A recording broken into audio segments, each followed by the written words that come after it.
안녕하세요. 오늘 여러분과 함께 살펴볼 작품은 서양 미술사에서 가장 혁신적인 전환점을 마련한 걸작 중 하나인 조르주 수에라의 그랑드 자트 섬의 일요일 오후입니다.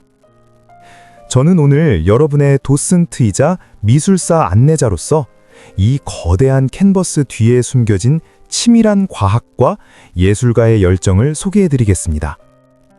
작가 조르주 수에라는 한마디로 고독한 과학자이자 화가라고 말할 수 있습니다. 조르주 수에라는 1859년에서 1891년 프랑스 파리에서 태어난 신인상주의의 창시자입니다. 그는 불과 31세라는 젊은 나이에 세상을 떠났지만 그가 남긴 영향력은 현대미술의 문을 열었다고 해도 과언이 아닙니다. 그는 매우 내성적이고 체계적인 인물이었습니다. 당시 인상주의 화가들이 빛의 순간적인 변화를 포착하기 위해 빠르고 감정적으로 그림을 그렸다면 수에라는 미술을 철저한 과학적 규칙 위에 세우고자 했습니다. 수에라는 색채학 이론, 슈브르의 색채 대비 이론 등 깊은 색채학 이론을 연구했습니다.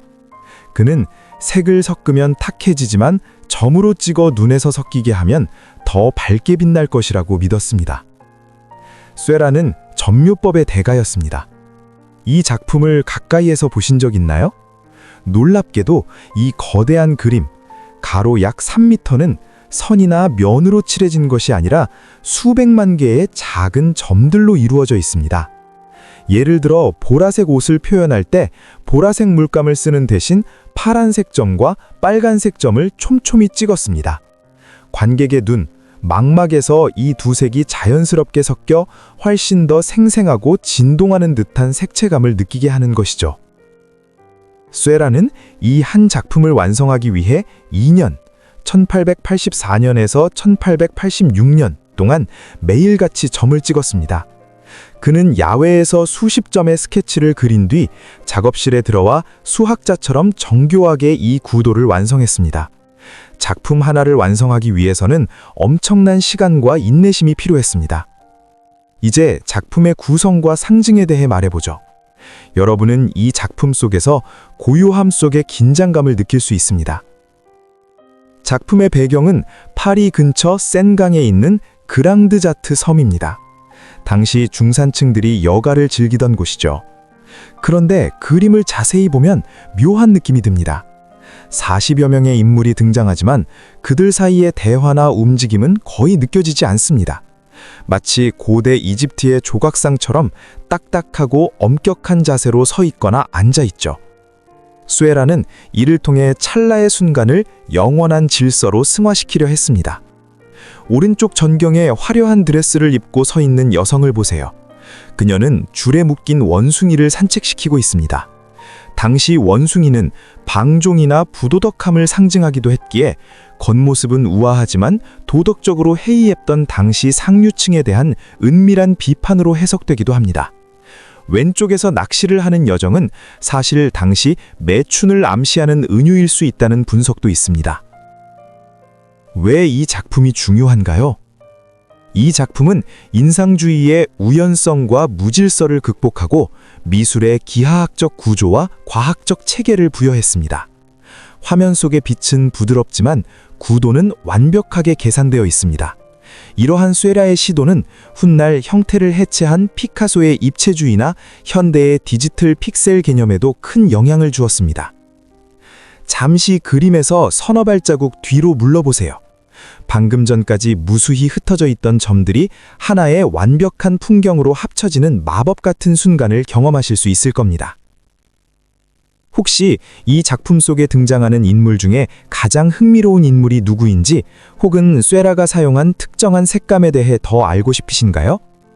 그럼 작품 속에서 가장 흥미로운 세부 요소들과 수에라의 색채 비밀에 대해 조금 더 깊이 들어가 볼까요? 그림 속에 숨겨진 이색적인 인물들. 이 그림은 멀리서 보면 평화롭지만 가까이서 보면 당시 파리 사회의 이면을 보여주는 상징들이 가득합니다. 원숭이를 산책시키는 여인. 오른쪽 앞에 화려한 여인을 다시 보세요. 당시 파리에서 원숭이를 기르는 것은 흔한 일이 아니었습니다.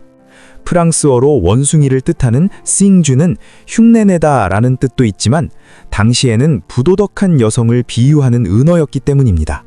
쇠라는 이 우아한 풍경 속에 당시 사회의 위선을 아주 미묘하게 숨겨둔 것이죠. 낚시하는 여잔. 왼쪽 강가에서 낚시를 하는 여정이 보이나요? 당시 그랑드자트 섬에서 여성이 낚시를 하는 것은 매우 드문 일이었습니다. 이는 물고기를 낚는 것이 아니라 남성을 유혹하는 행위를 상징하는 시각적 농담이었습니다. 누워있는 노동자. 왼쪽 하단에 빨간 셔츠를 입고 비스듬히 누워 담배를 피우는 남장이 있습니다. 주변에 정장 입은 신사들과는 달리 매우 편안한 혹은 무례한 자세죠. 쇠라는 이 공간에 다양한 계급이 섞여 있음을 보여주면서도 그들 사이에 흐르는 어색한 정적을 강조했습니다. 쇠라의 빛의 공식, 색채 대비. 쇠라는 단순히 점을 찍은 것이 아니라 보색 대비라는 과학적 원리를 철저하게 이용했습니다. 그림의 가장자리를 자세히 보시면 캔버스 안쪽에 점이 찍힌 테두리가 하나 더 그려져 있습니다. 쇠라는 액자가 그림의 색감을 죽인다고 생각해서 그림 안쪽의 색과 대비되는 보색점들로 직접 테두리를 그려 넣어 색이 더 튀어나오게 해놓게 했습니다. 보통 그림자는 검은색으로 그리죠.